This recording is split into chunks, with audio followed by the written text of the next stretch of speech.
Hi, everyone. Thanks for tuning into the Unchained recap of the SBF trial for October 26th, day 13. On Thursday, in a sort of mock trial known as an evidentiary hearing, Sam Bankman-Fried took the stand for the first time in his criminal case. However, the jury had been sent home, so his only audience was the judge in the packed courtroom. The purpose of the hearing, which took place after the defense's two other witnesses, was for the judge to decide whether to permit the defense to allow certain lines of testimony. However, it also gave a sneak preview of how SBF would perform in front of the jury. And so far, it seems that cross-examination could prove challenging for him. Under very pointed questioning from Assistant U.S. Attorney Danielle Sassoon, SBF gave wordy answers in run-on sentences with multiple clauses and caveats, or responded by saying he didn't know or recall.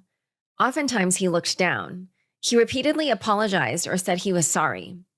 The contrast between her specific and narrow questions and his verbose responses at times made him seem evasive. At one point, Judge Kaplan got up and walked around behind his chair and later said of SBF, quote, "The witness has what I'll simply call an interesting way of responding to questions." For instance, while asking whether he believed that Alameda was allowed to borrow FTX customer funds and withdraw them from the exchange, he said, quote, "I wouldn't phrase it that way, but I think that the answer to the question I understand you to be trying to ask is yes." At this point, Sassoon requested that he look at the payment agent agreement between Alameda and FTX and asked him to show where the agreement said that Alameda could use FTX customer funds. There was a long silence, which CoinDesk timed to be 2 minutes in the courtroom. Bankman-Fried's response, which took up an entire page of the court transcript, began, quote, "So I should preface this by saying I'm not a lawyer. I'm not giving a legal interpretation of this. I'm just giving, as best I can, what my memory is. And the parts of this that jibe with that, I'm not trying to give a definitive legal ruling on what this does or doesn't say.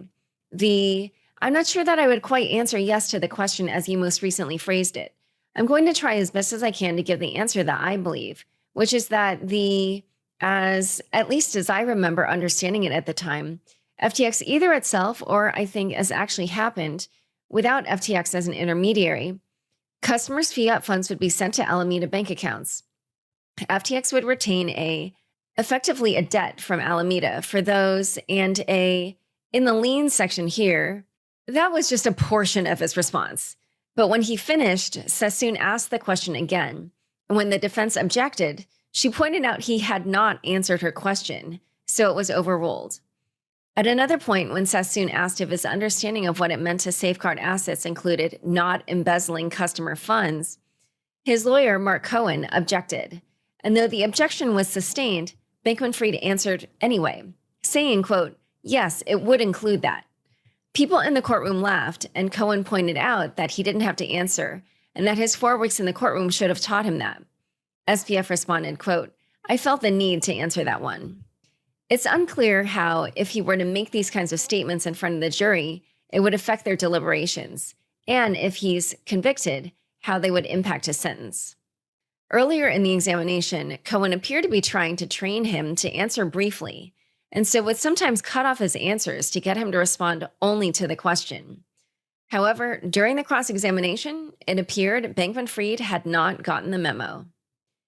SBF faced other questions from Sassoon regarding FTX's data retention policy and his use of auto-deletion on communication apps such as Signal. Bankman-Fried said the policy was that informal chatter, which occurred either verbally or on Signal, an end-to-end encryption chat app, could be deleted, whereas sensitive information, like customer passwords or formal business decisions, could not be deleted.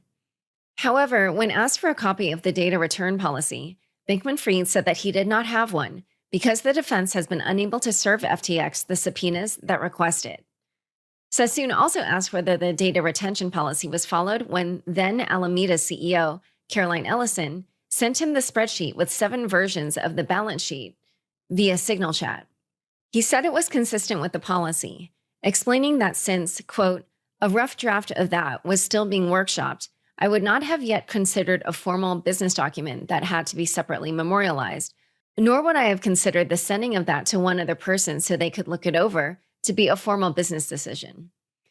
Similarly, he said he also didn't recall having a conversation with Caroline, Nishad, or Gary about a $13 billion hole at FTX. However, SBF did say in November 2022 that he turned off the auto-delete feature on Signal, quote, for a variety of reasons, but including because what had been communicated to me, what I understood to be coming from regulators.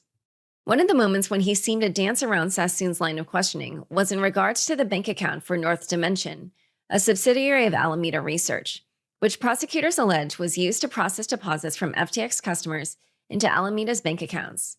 While Sassoon asked who decided to establish the entity North Dimension or use its bank account, he said he didn't recall telling then Chief Regulatory Officer Dan Friedberg to set it up. She asked multiple questions about who chose the name, why the description in its bank application was that it was a proprietary trading firm, when he signed the payment agent agreement, whether he signed it a year or two after the effective date. He kept responding variations of, quote, I don't know, or I don't recall. When Sassoon asked Bankman-Fried about conversations with his lawyers about the permissibility of using North Dimension to receive customer funds, Bankman-Fried replied with such an unclear, long response that Judge Kaplan interjected by first attempting to clarify the defendant's answer, then repeating Sassoon's question, and finally saying, quote, listen to the question and answer the question directly.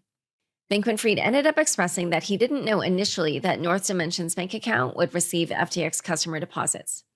Other lines of questioning that were previewed in the evidentiary hearing involved the presence of counsel defense, namely having a lawyer present or having them draw up the documentation used in the alleged crime.